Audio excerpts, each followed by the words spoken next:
Hey, welcome back to this mini lecture. This one's called Fake News Farms. Welcome to Macedonia. This is a shot of Vela's Macedonia. The story deals with an unemployed Macedonian teen living in a post-industrial town with high levels of unemployment. He starts some websites dealing with the 2016 US presidential election, and Vela's the town becomes infamous for fake news sites. Here's some quotes from the Wired magazine article. Quote, these Macedonians on Facebook didn't care if Trump won or lost the White House. They only wanted pocket money to pay for things. A car, watches, better cell phones, more drinks at the bar. This is the arrhythmic, disturbing heart of the affair. That the internet made it so simple for these young men to finance their material whims, and that their actions helped deliver such momentous consequences.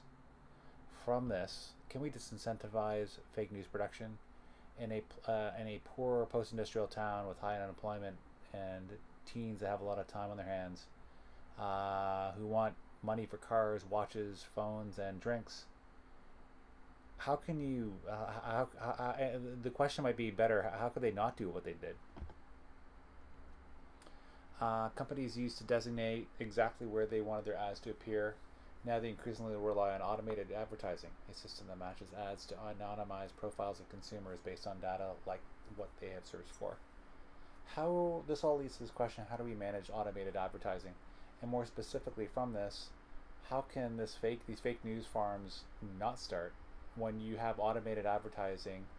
As long as a story appeals to a lot of people, the automated advertising algorithms aren't going to care what the morality of the content is, as long as it's not, really like tragic, awful things.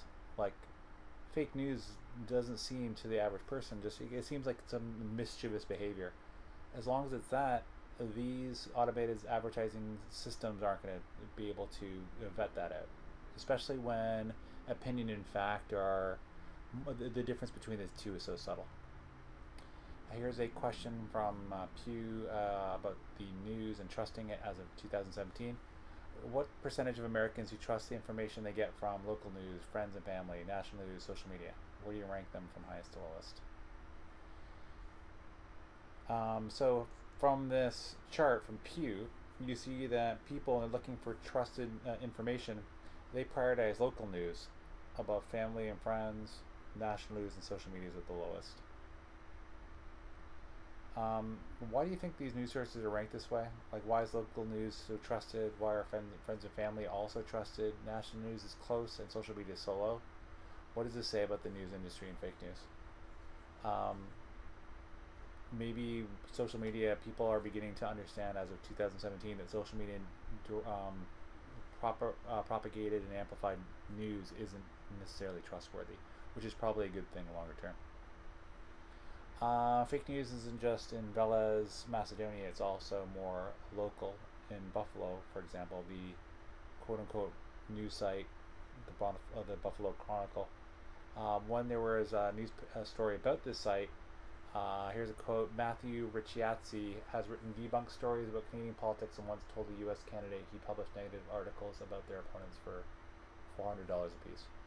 So it appears that not only is fake news a problem in Macedonia, impacting the US election, this Ricciazzi person working for the Buffalo Chronicle actually is most likely an American, at least working for an American publication, who's actually impacted Canadian politics. So this kind of fake news is happening globally.